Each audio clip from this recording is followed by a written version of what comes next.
Ludovic Cassier, bonsoir. Bonsoir. Merci d'avoir accepté notre invitation. Vous êtes secrétaire départemental du syndicat SGP Police et avec nous ce soir donc pour parler des événements qui se sont déroulés hier soir à la Guillotière. On le rappelle, 3 policiers ont été pris pour cible par plusieurs individus alors qu'ils interpellaient un homme soupçonné de vol. Des images qui ont fait beaucoup réagir depuis, les politiques et les riverains aussi évidemment. Vous, quand vous avez vu les images, quand vous avez appris ça, quelle a été votre première réaction ? Ma première réaction, c'est, comment dirais-je, pas étonné malheureusement par rapport à la physionomie du quartier, mais malheureusement, encore une fois de plus, choqué par la violence dont tout simplement sont victimes nos collègues au quotidien pendant leurs interventions. Quand on voit les images, c'est vrai qu'on a même l'impression qu'elle est pas maîtrisable, cette agression. Elle est tellement violente qu'on a l'impression qu'elle perd tout, elle est au-delà de tout contrôle. C'est au-delà de tout contrôle, super violent. Vous avez 3 collègues qui font face à au moins 50 individus masculins qui leur jettent des projectiles, qui usent de gaz lacrymogène contre nos collègues, qui leur portent des coups avec des bâtons, des coups de poing, des coups de pied. Donc oui, c'est une scène ultra violente. Auquel je trouve mes collègues malgré tout ont fait face avec beaucoup de courage. Ils ont réagi comme ils devaient. Parce qu'on voit par exemple notamment un des agents qui utilise une matraque, c'est ce qui doit se passer dans ces cas-là. Évidemment, on pourrait même se servir de grenades de désencerclement, tout simplement, qu'on jette au sol pour essayer d'écarter la foule. Sauf que là, bon écoutez, ils ont dû faire vite, très vite, pour essayer de tenir et de maintenir l'individu sur place, qui avait été l'auteur d'un vol de violence. La situation a fait que ça a vite dégénéré et puis après il a fallu attendre les renforts. Justement, comment ça s'est passé? Parce que c'est vrai qu'on voit beaucoup les images depuis tout à l'heure, on n'a pas évidemment la fin de la vidéo et toute l'intervention. Il y a des renforts qui sont arrivés rapidement sur place? Oui, rapidement, après on trouve toujours le temps long quand on est victime de cette violence. Mais oui, nos collègues au départ, en fait, le but quand on est en civil, c'est comme d'essayer de choisir l'endroit où on interpelle un maximum pour agir en sécurité. Sauf que là, ils ont été rapidement détranchés, repérés par le mis en cause, par celui qui a commis le vol de violence.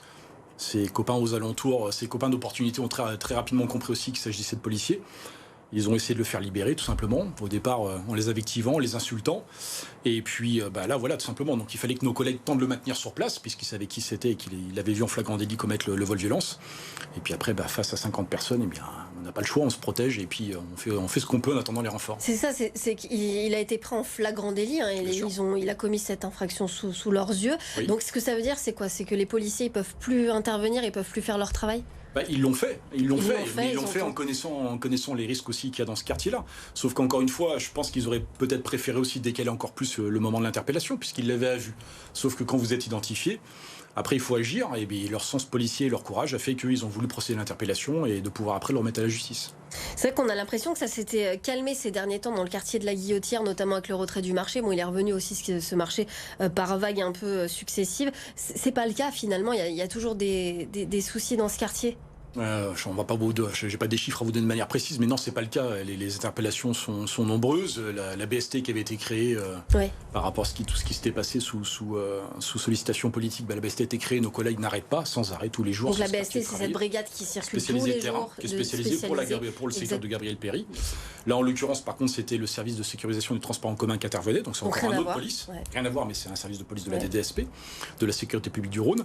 Et puis après, vous avez aussi régulièrement l'appui des forces des CRS et des policiers municipaux. La Guillotière, c'est une zone de non-droit. On entend beaucoup ce terme-là. Est-ce que pour vous, c'est le cas? Est-ce qu'on peut tout se permettre à la Guillotière? Certains se permettent beaucoup de choses en tout cas. Est-ce qu'on peut tout se permettre? Non, je pense pas, parce qu'il y a quand même les forces de police qui arrivent à être encore dissuasives. Après, ça va pas empêcher malheureusement tout ce qui se passe. Zone de non-droit, peut-être que les habitants vont le considérer comme tel et on peut les comprendre. Je pense qu'ils ont un petit peu ras-le-bol de vivre dans ce quartier-là avec ces conditions-là. Je pense qu'ils aimeraient vivre tranquillement comme les commerçants, en l'occurrence. Et puis c'est ce que je disais peu de temps avant, l'association La Guillotière en colère a baissé les bras, malheureusement. Donc je pense que ça prouve vraiment que le quartier est très compliqué. Oui, ça a été un signal d'alarme, selon vous, là, que l'association justement ait jeté l'éponge, l'association de riverains, on le rappelle, qui dénonçait notamment toutes les incivilités du quartier. On peut rien faire finalement, ça veut dire ça? Je pense que c'est quand même assez significatif, oui, parce que là il ne s'agit pas de la police, donc c'est le milieu associatif. Ils ont essayé de faire ce qu'ils pouvaient avec leurs petits moyens, et puis je pense que c'est mauvais signe, oui.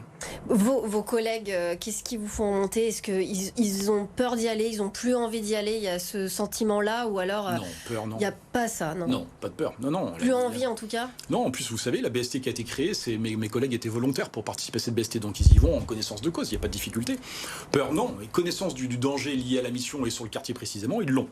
Après, non, ils font face, mais je pense qu'ils aimeraient surtout que des moyens, comment dirais-je, de gestion de ces individus interpellés soient traités, que ce soit traité réellement, quoi. Donc il y a un défaut du suivi judiciaire, c'est ça que vous dites?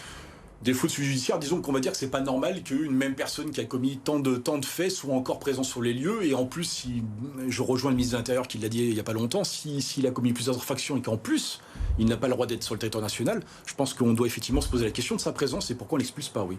Donc il y a le travail des policiers qui interpellent, condamnation derrière, nécessaire. Selon vous, c'est ça, ça manque, les condamnations sont trop faibles, les peines sont pas assez importantes? Disons qu'il faudrait se poser, encore une fois, se demander pourquoi tant d'infractions avant d'attendre qu'ils soient éventuellement incarcérés. Parce que les peines alternatives, il y en a. Mais pourquoi attendre tant de temps? Et puis après, effectivement, voir avec le service consulaire et lui demander de quitter le territoire, oui. Alors vous en avez parlé tout à l'heure, il y a évidemment eu des renforts de police qui ont été demandés, qui ont été aussi envoyés sur le terrain. La BST, vous l'avez dit tout à l'heure. C'est pas suffisant, il manque encore du monde? Ah, par contre, à l'échelle de Lyon, il manque du monde, très sérieusement du monde. À l'échelle de Lyon, à la Guillotière? Mais à la Guillotière, ça a forcément un impact, puisque vous avez aussi le commissariat dédié à la zone qui manque de personnel au quotidien pour les polices secours. Il manque au moins... qui se déportent en fait et qui sont plus à certains endroits. Plus vous affectez du monde sur Gabriel Péri, plus ça va manquer ailleurs. Donc de toute façon, il manque déjà 200 gardiens de la paix sur Lyon. Donc effectivement, il faudrait que notre ministre, qui avait promis 300 policiers, remplisse son engagement, oui. Donc c'est ça que vous demandez, c'est 300... Non mais là, c'est des moyens humains. C'est des moyens humains qu'il faut. Il n'y a que ça, de toute façon, pour lutter contre les incivilités à la Guillotière. La réaction politique aussi, donc selon vous, elle est trop lente, elle n'est pas suffisante? Ah ben, l'engagement en tout cas qu'a pris M. Darmanin, oui, pour l'instant, les résultats ne sont pas là, oui. Les violences policières, en tout cas, c'est quelque chose pour la police qui est, c'est quoi? C'est quotidien? C'est l'uniforme qui est visé? C'est l'autorité qui est visée? Les violences policières, du coup. Oui, les violences sur les policiers, pardon. C'est quotidien, oui, malheureusement. C'est quotidien. Ouais, c'est quotidien. Donc finalement, c'est un peu un aveu Enfin, c'est compliqué à gérer pour vous. Comment vous le voyez? C'est compliqué, mais mes collègues, encore une fois, le savent. C'est pas pour autant qu'on l'accepte. On le sait. Mais on ne l'accepte pas, c'est différent. Et puis on demande effectivement ce que notre autorité soit rétablie, ouais. Gérald Darmanin, en tout cas, a dit s'en prendre à un policier, c'est s'en prendre à la République. Vous le pensez, vous aussi? Oui, comme s'en prendre à un pompier sur une manifestation, c'est s'en prendre à la République, s'en prendre à un élu, s'en prendre à tous ceux qui remplissent leur mission. En fait, c'est la violence qui n'est pas acceptable. Même quand un journaliste, dans sa mission, décède au cours de ses missions à l'étranger ou autre, c'est pas acceptable. Donc chacun doit pouvoir travailler dans les conditions, dans le cadre de la mission qui lui est confiée, et respecter tout simplement cet engagement. Eh ben, merci beaucoup Ludovic Cassier d'avoir été avec nous. On le rappelle, vous êtes donc secrétaire départemental du syndicat SGP Police.